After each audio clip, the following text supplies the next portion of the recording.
So, again, happy Mother's Day to everyone here. I saw a great, this was an ad listing right the other day that somebody wrote up. It says, now hiring, work from home, position requires strong ability to multitask.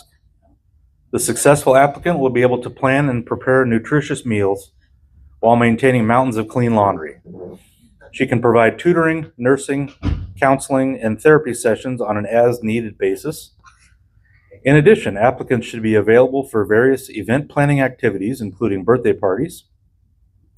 The position involves staying up to date on all recommended practices of child development, including, but not limited to, temper tantrums and adolescent awkwardness.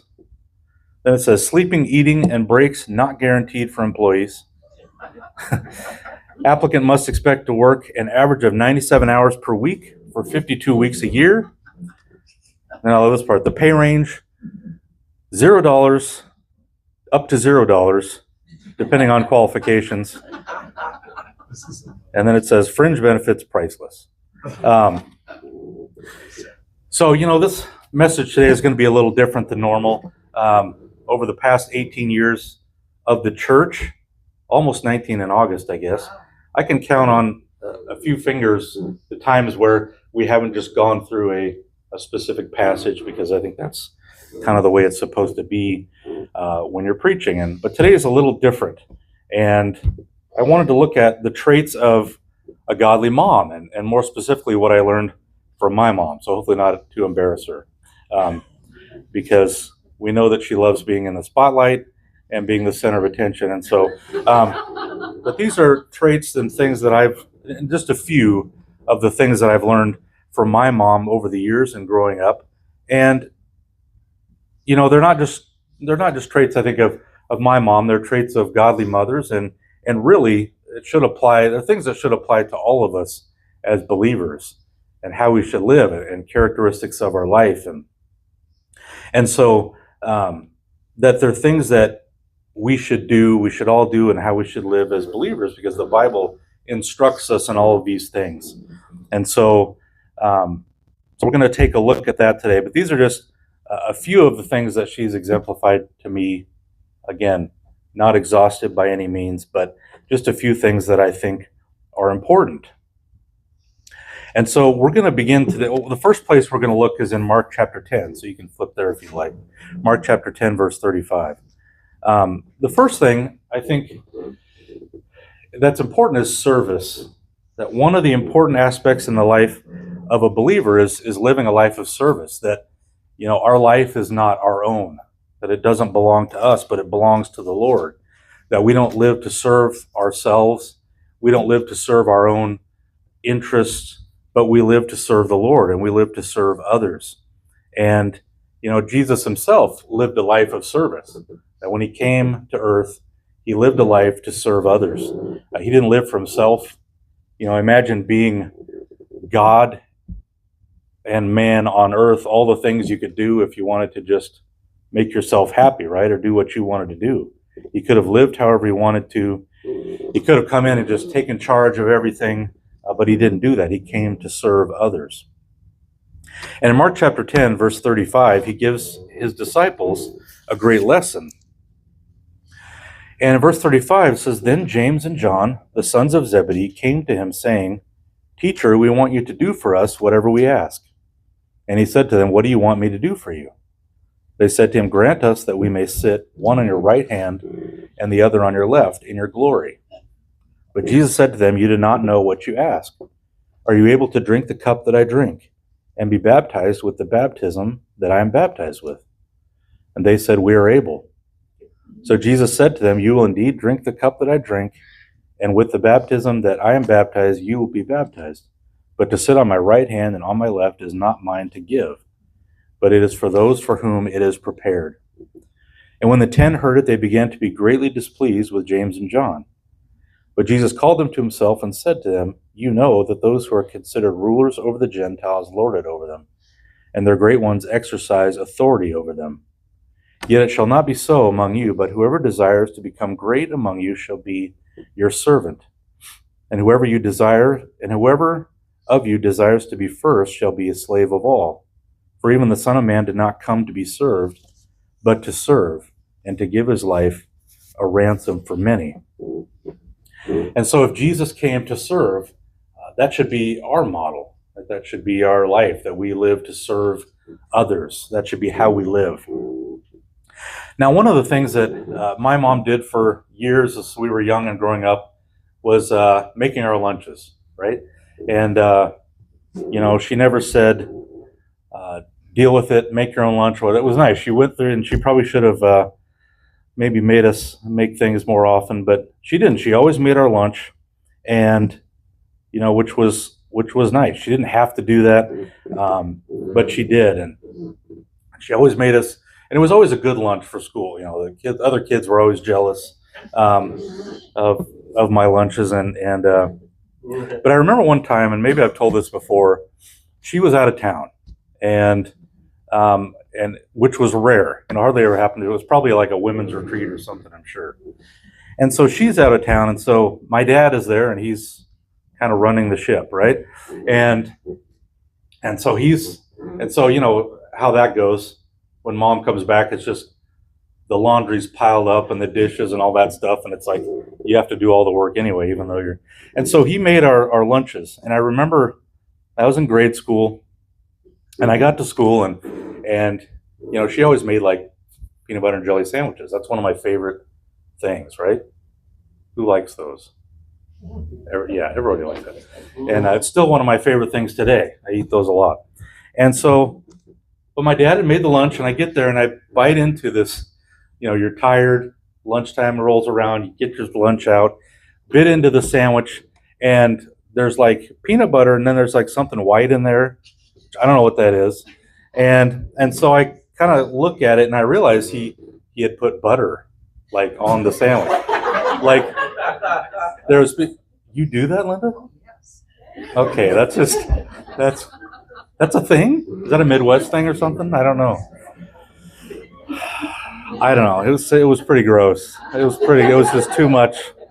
So there's like the peanut butter and this layer of butter on there, and I guess it's lucky I didn't have a heart attack right there eating that. But my mom knew exactly how it was done right? She knew how it should be done. She never did the bare minimum, but she always went over and above for us. And doesn't the Lord do that in our lives as well, right? He goes over and above what we ask or what we think. And so we're directed to serve others, and then by doing that, of course, we're serving the Lord. Colossians chapter 3, verse 23, and whatever you do, do it heartily as to the Lord and not to men, knowing that from the Lord you will receive the reward of the inheritance, for you serve the Lord Christ. So, often the Lord calls us to serve others, and oftentimes there's nothing that they can do for us. He calls us to serve others even when there's nothing they can do for us. And you think about the life of Jesus that way, and you think about the thief on the cross, that he reached out to this thief on the cross as he was dying, and there's nothing this man could do for the Lord at this point, right? There's no way he could help the Lord, but the Lord reached out to him, and the Lord served him and died for his sins as the rest of the world.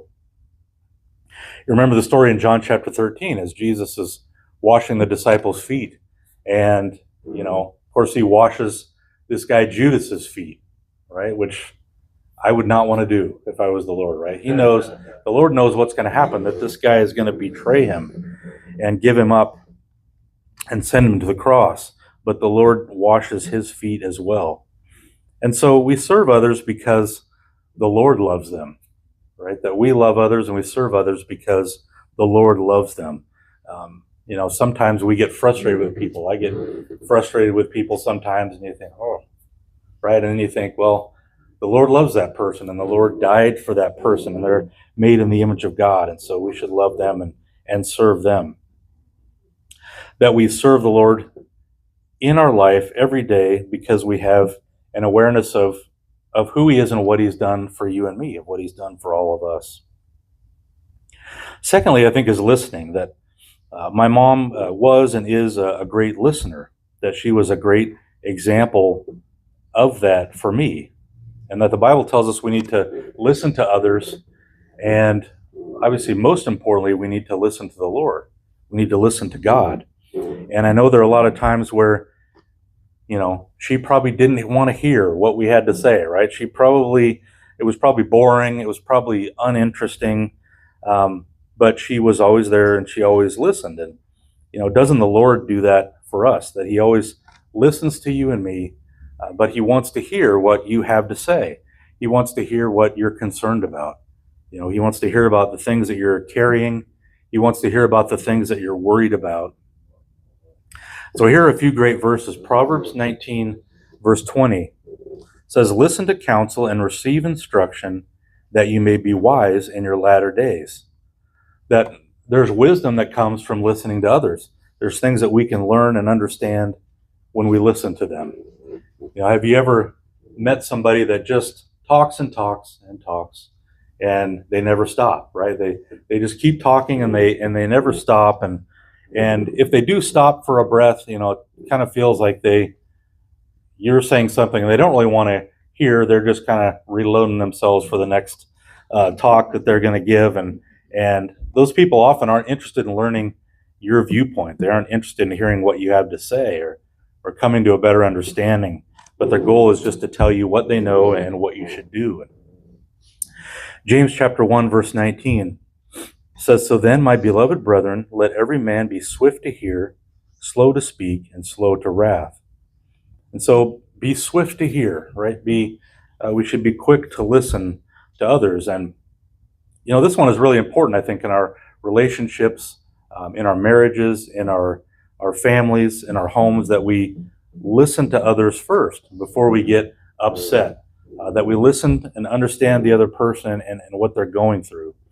And so often when we do that, the Lord can use us in those times to encourage others and to lift others up. And I think moms are so great at that. They're always ready to listen to your problems and to listen to your concerns.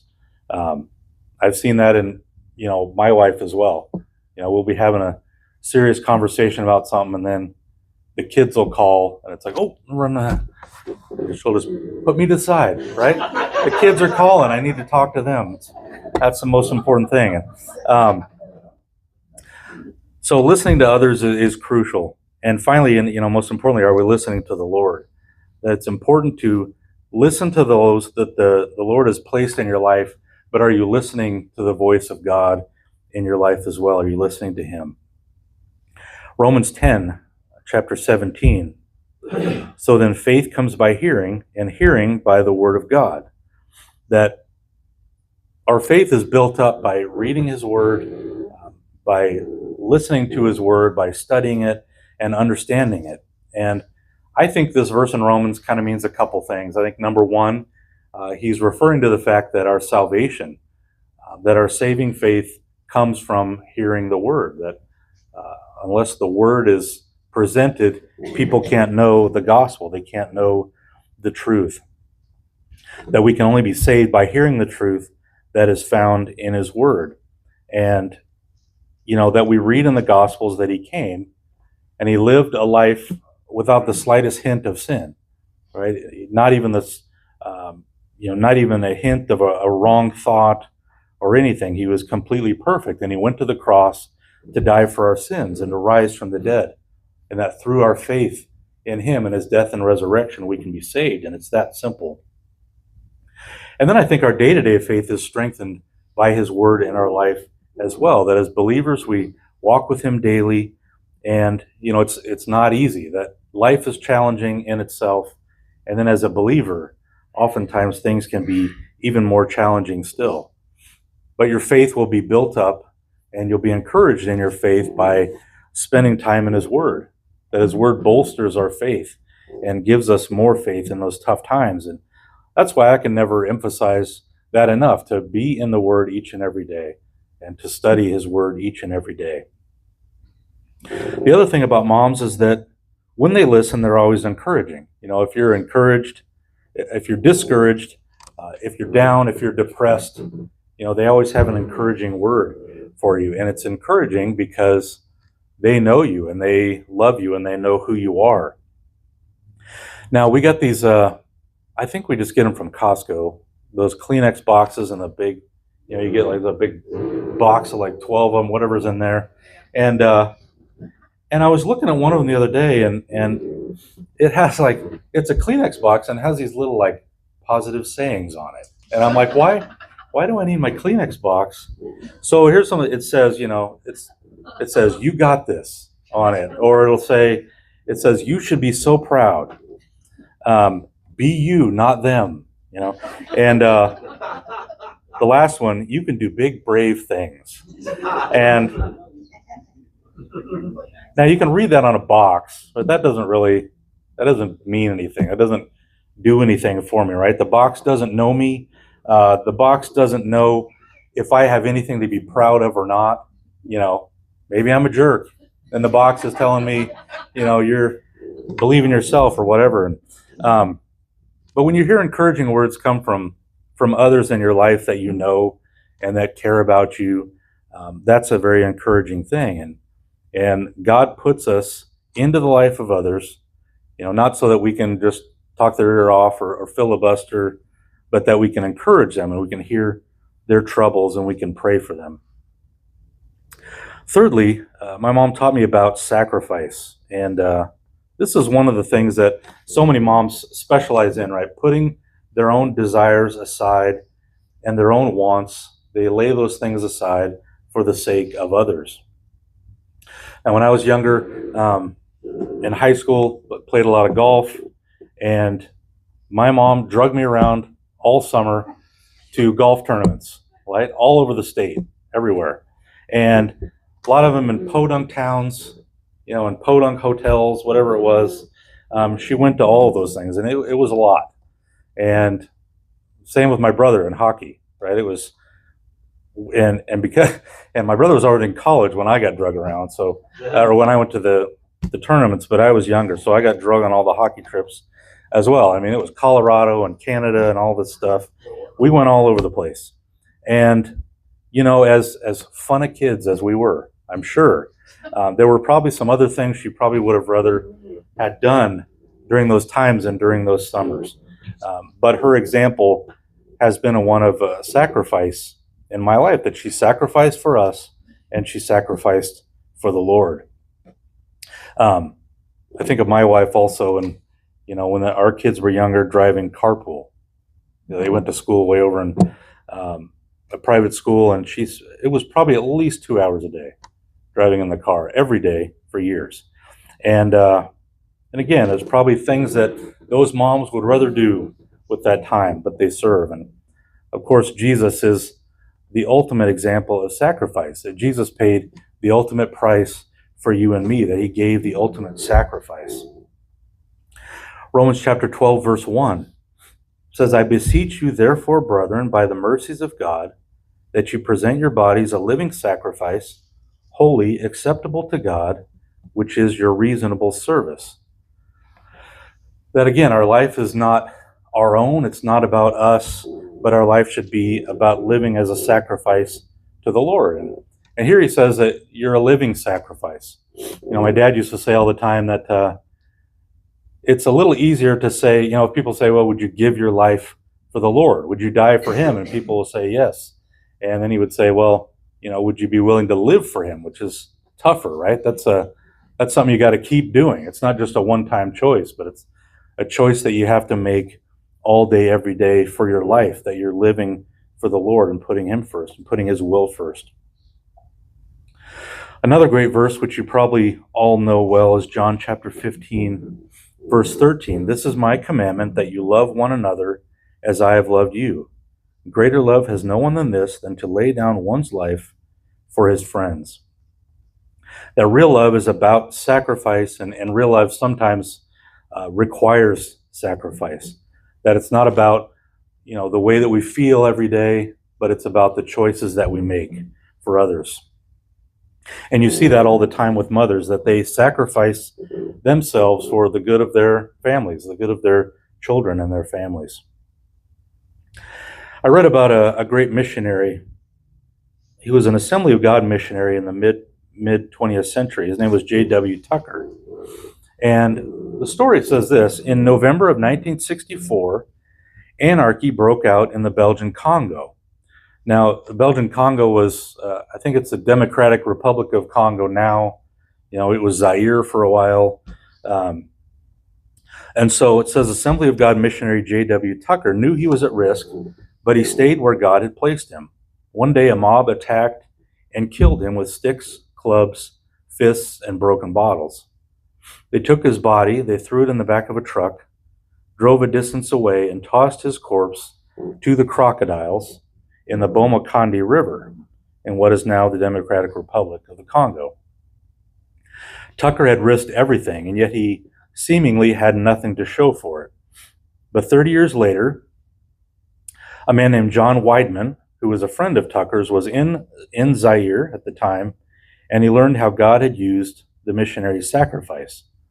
The Bomokandi River flows through the middle of a tribe called the Mangbetu tribe, and it was said a people that was virtually without the gospel. During a time of civil war, the Mangbetu tribe king became distressed with the violence and appealed to the central government in Kinshasa for help. The central government responded by sending a man called the Brigadier. He was a well-known policeman, says of strong stature and reputation. And Tucker had won this guy to Christ a few months before he died, this guy named the Brigadier. The Brigadier determined to reach the Mangbetus with the gospel, the only way to peace. Being a relatively new Christian, he did his best to witness, but he was met with no response. Then one day he heard of a Mangbetu tradition that said, if the blood of any man flows in the Bomokandi River, you must listen to his message. How random is that, right?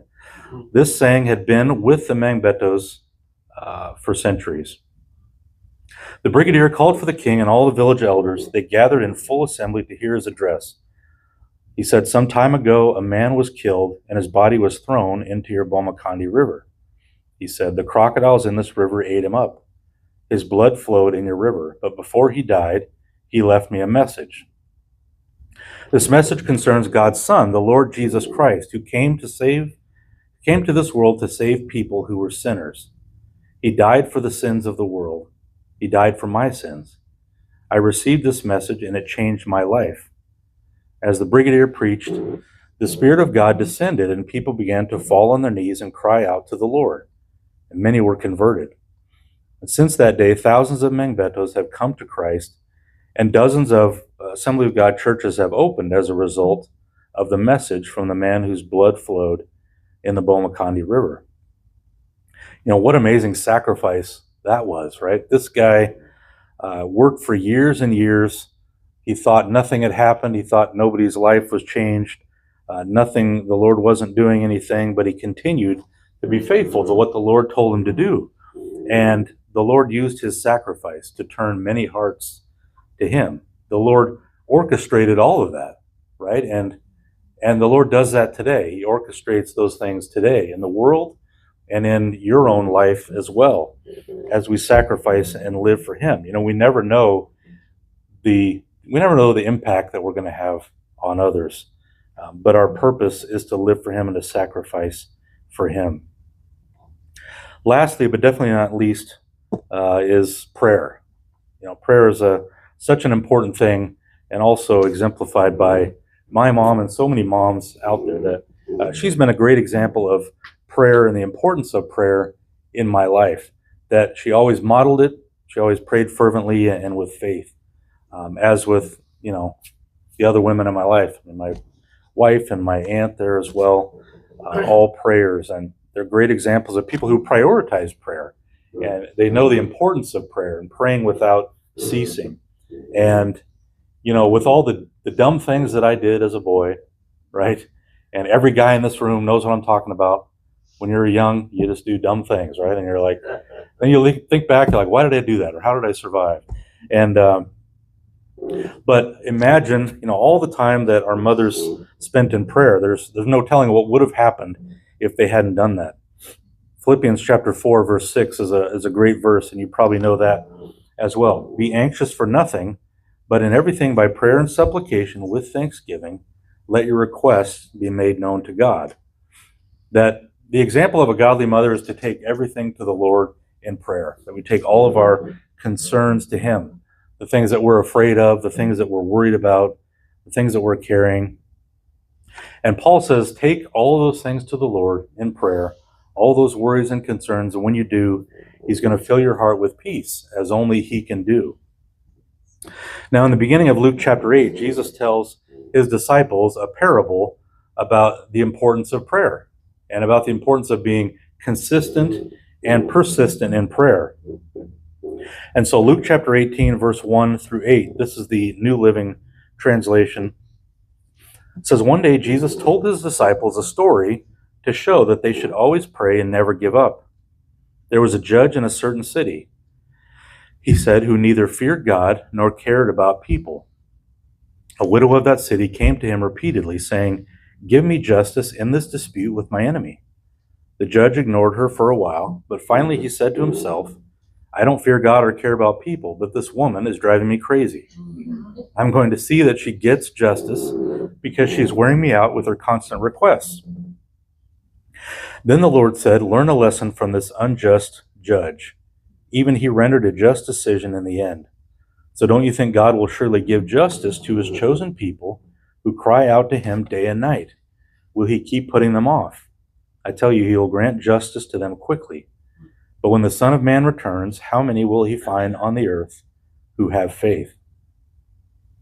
That God loves you so much and cares about so much about what's on your heart and what's on your mind. And when we continue to go to Him, He promises to hear our prayers and He promises to answer them. Now, we kind of have a joke around our house that, like, when my wife prays for things, they usually happen, right? Exactly like she's praying. When I pray for things, it's almost always like, the 180-degree opposite of what I would have wanted it to be, right? And I don't know why that is. I guess the Lord likes her a lot better. I don't know what that is. And I think my mom's the same way. But kind of what I do now is, like, I'll pray, but then I'll go tell her, hey, you should really pray about X, Y, and Z, because that's the way I think it should happen. And that would be definitely the easiest and most comfortable and most convenient. But strong believers and faithful people don't lose heart in prayer, but they continue on and they pray without ceasing. That's really just living a life in prayer, right? That all day, every day, we're communing with the Lord and speaking to Him and listening to Him. I read a story the other day in the news. You might have seen this. An 8-year-old boy from Kentucky unknowingly ordered 30 boxes of Dum-Dums from it was Amazon. So you remember those little lollipops I used to love those. I used to have those in restaurants all the time, and now they need to bring that back. I was little, I used to always grab those on the way out. Those were good. His mom, Holly LaFavors, told Good Morning America she was preparing for church last Sunday when for some reason she felt like checking her bank account. I had just gotten paid, so when I looked at my bank account and it was in the red, I just immediately panicked. And then I looked to see what was causing that, and I saw a $4,200 charge to Amazon. So I looked over at Amazon to see what had happened. She discovered quickly that her son Liam had placed an order on Amazon for over 70,000 Dum-Dums. She said he knows he's not allowed to push the order button. Now, why is she letting him get that close to the order button? Anyway, I don't know. Never has this happened before. He just likes to window shop on there, I guess. After discovering the order, she immediately called Amazon and was instructed to reject the deliveries. But despite her efforts, the first 22 boxes showed up. Liam went outside to ride his scooter and started screaming, "My suckers are here." And there were 22 boxes of suckers on her front porch. 2 hours later, the remaining 8 boxes arrived, which she was able to reject by waiting outside. Eventually, Amazon agreed to refund the full amount of Liam's order. The company confirmed the refund to ABC News, saying in a statement, "We're glad we were able to work directly with the customer to turn a sticky situation into something sweet." Oh, so bad. That is terrible. Anyway, I'm sure this woman was thankful that Amazon was willing to fix the problem. It was an expensive problem. You know, she petitioned them and they responded, and thankfully they didn't just, well, that's a good question. I've tried that before as well, and you never can. Thankfully, though, the Lord listens to us, right? He hears us, and He wants to answer our prayers, and He wants to meet our needs. And again, it's not going to always look like exactly what we want or the way we want things to be, but it's going to be what's best for us, and it's going to be what's best for His kingdom. And so make sure you're going to Him in prayer each and every day, that we're living a life of prayer without ceasing, that we don't just, wake up in the morning and spend a few minutes in prayer and then forget He's there the rest of the day. But we're in constant communication with the Lord. Well, as we finish today, we're living in a really self-centered culture today, which you see kind of all around us. People are really focused on, most importantly, themselves, that they are the center of the world, and or at least they think they are. And they've pushed everyone's feelings aside and other people aside because they're more important. And I think that mothers show us what it's like to be truly sacrificial, truly serving and praying, and that as believers, we should be living in a way that puts the needs of others first, ahead of our own needs, and most importantly, puts God first in our life, that we put God's will first in our life ahead of our own, that we're following Him and that we're serving Him, we're sacrificing for Him, and we're spending time every day in His Word with Him.